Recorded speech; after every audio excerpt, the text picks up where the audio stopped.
The world is full of wonders, and customs surrounding weddings and funerals vary widely.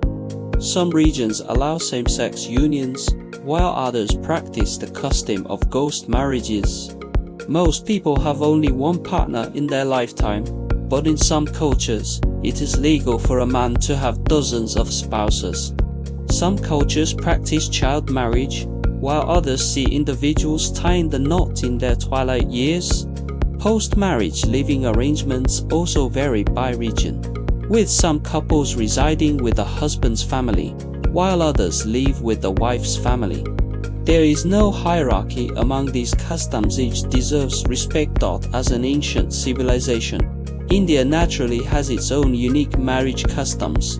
An internet user shared their experience attending an Indian wedding online, which was quite fascinating.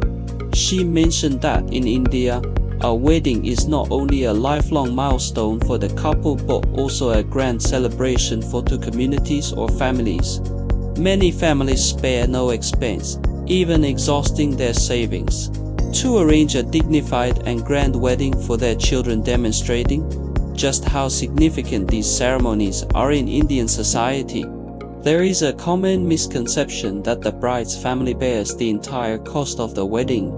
In reality, customs vary by region, and with changing times, most weddings today are jointly funded by both families. The saying "marrying off a daughter bankrupts the family" stems from several factors. India lacks wedding attire rental services, so even the most expensive bridal outfits must be purchased outright.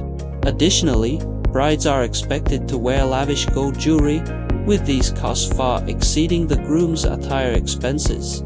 The jewelry is not only the bride's personal property but also serves as her financial security in her husband's household. Moreover, since the bride must adapt to an entirely new living environment after marriage, her family is often more willing to invest heavily in the wedding. The scale of Indian weddings varies dramatically, entirely dependent on the family's financial means. Even a so-called small wedding typically hosts over 100 guests, while large celebrations can exceed 1,000 attendees. A traditional Indian wedding typically consists of 3 to 4 key ceremonies: the Haldi turmeric ritual, Mehndi henna ceremony, Barat groom's procession, followed by the formal wedding rites and reception. More elaborate weddings may include additional events like the engagement ceremony and Sangeet, a night of music and dance, along with private family rituals reserved exclusively for relatives. India's vast geography often requires guests to travel long distances. The hosting family must arrange accommodations for out-of-town attendees, though the quality depends entirely on luck. Wealthy families may cover flight tickets and provide private chauffeurs, while average households at least arrange airport pickups. Sometimes even sightseeing itineraries, meals, and entertainment are fully covered by the hosts. For Indians, though airfare may be costly, the thoughtful hospitality makes this expense well justified. The recent trend of destination weddings has gained popularity, with couples often choosing tourist hotspots like Goa or Jaipur for their celebrations. These weddings require booking entire hotels, incurring significant costs. But the guest list is more streamlined, eliminating many social obligations. Being invited to such an event is a true honor, reflecting the depth of one's bond with the couple. Indian weddings embrace red as their signature color. Yet money envelopes defy tradition, often white, adorned with deities or intricate patterns, and even perfumed with spices. These Western-style horizontal envelopes are called cover, and the cash gifts inside are referred to as cover money.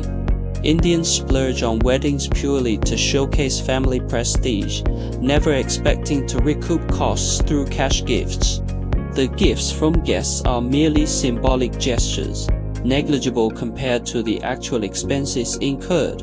Indians favor odd-numbered cash gifts. Amounts like 500 or 1000 rupees aren't odd enough, so they often add a 1 rupee coin to make it 501. so the jingle of coins is often heard when receiving these cash envelopes.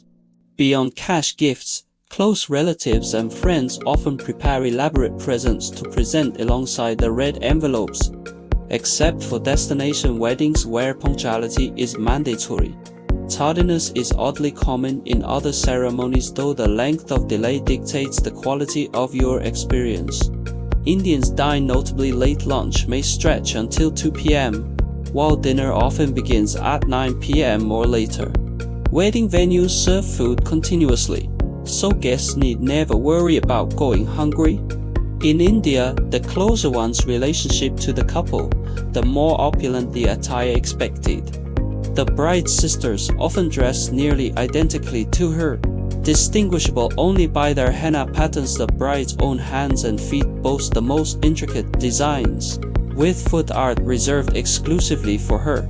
Until the most lavishly adorned one steps forward, outsiders can hardly tell who the bride is. Ordinary guests too must dress to impress.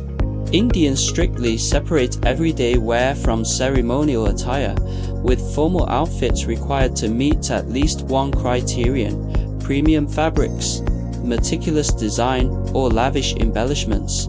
Any vibrant color is acceptable except solid black or white. A guest's attire reflects the level of importance they assign to the wedding. Many Indian weddings don't even have an exact head count. The custom of no RSVPs, no check-ins, and open seating grants guests total freedom to come and go. In the end, the only way to gauge attendance is by counting the used dinner plates. These unique wedding traditions showcase the vibrant diversity of Indian culture. If given the chance, attending an authentic Indian wedding is truly an experience worth having.